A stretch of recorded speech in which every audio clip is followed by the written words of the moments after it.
প্রতি বছরের মতো এবারও উৎসবমুখর পরিবেশে গাজীপুরের কালীগঞ্জে হয়ে গেল ২৫০ বছরের প্রাচীন জামাই মেলা।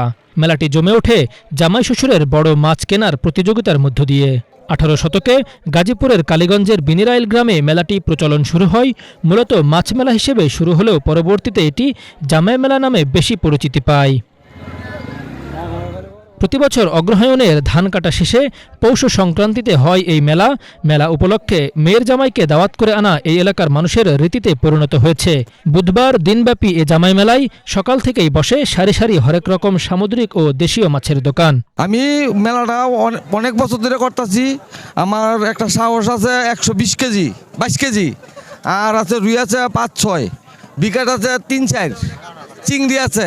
মাছ আছে তো অনেক পদের, কাইকা আছে, বাইং আছে, সুরমা আছে, টোনা আছে, রুই, কাতলা, বোয়াল, বাইং, কাইকা, ইসা, পাবদা সবই আছে। কাতল মাছ ১৬০০ টাকা কেজি পড়বো। আবার চিতল মাছ আছে ১০০০ টাকা কেজি, কোরাল মাছ আছে ১০০০ টাকা কেজি। দাম এবার গেছে তো অনেক বেশি। আমরা যেই মাছ কিনছি আগে ৪০০ টাকায়, এই মাছ কিন্তু ৫৫০ টাকায়। প্রতি বছরের মতো এবারও দেশের বিভিন্ন স্থান থেকে এসেছেন ক্রেতারা। অনেক ভালো লাগতেছে, একটা মাছ কিনছি আমরা। মাছ নিছি ৩টায় পর্যন্ত, সারস মাছ নিছি, আর শাপলা মাছ বলে ওইটা নিছি, আর এখন কাতল মাছ নিয়েছি একটা।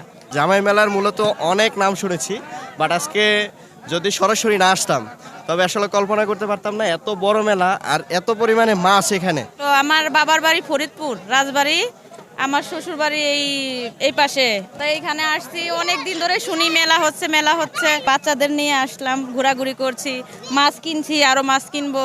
আমার এক বন্ধু বলতেছিল যে এই মেলায় প্রায় ১৫০ কেজি ওজনের মাছ উঠে, তো বাস্তবে আমি ১৫০ কেজি পাই নাই, ১২২ কেজি ওজনের মাছ পেয়েছি।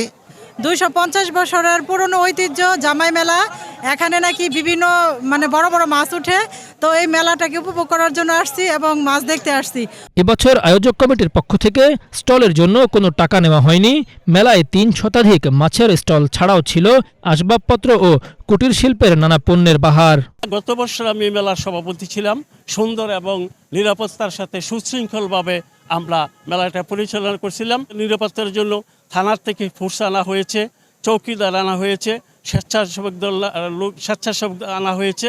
এদিকে পৌষ সংক্রান্তি উপলক্ষে মৌলভীবাজারেও প্রতি বছরের মতো হয়ে গেল ৩ দিনব্যাপী ঐতিহ্যবাহী মাছের মেলা। প্রায় ২০০ বছরের বেশি সময় ধরে চলে আসা মেলায় হাওর ও নদীতে স্বাভাবিকভাবে বেড়ে ওঠা দেশীয় প্রজাতির টাটকা মাছ কিনতে দূর দূরান্ত থেকে যান ক্রেতারা।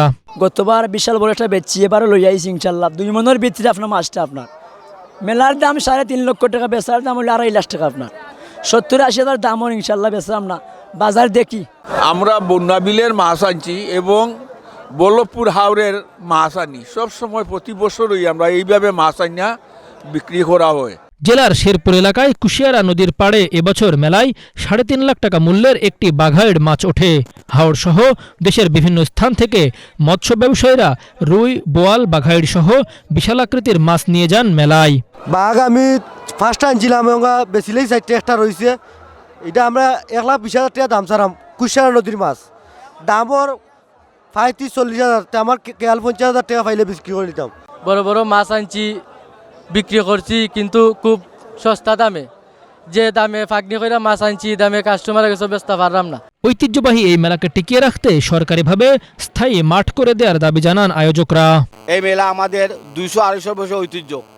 এই মেলা কোনো অসামাজিক কার্যকলাপ, জুয়া বা বিভিন্ন অসামাজিক কার্যকলাপ এটা আমরা অতীতে হয়নি এবং বর্তমানে আমরা প্রতিজ্ঞাবদ্ধ এ ধরনের অসামাজিক কার্যকলাপ আমরা কিছুই দেব না।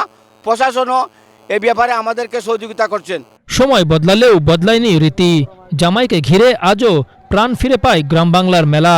তাই মাছ কেনার প্রতিযোগিতার আড়ালে এ যেন প্রজন্ম থেকে প্রজন্মে বয়ে চলা এক লোকজ সংস্কৃতি। Banglavision news desk.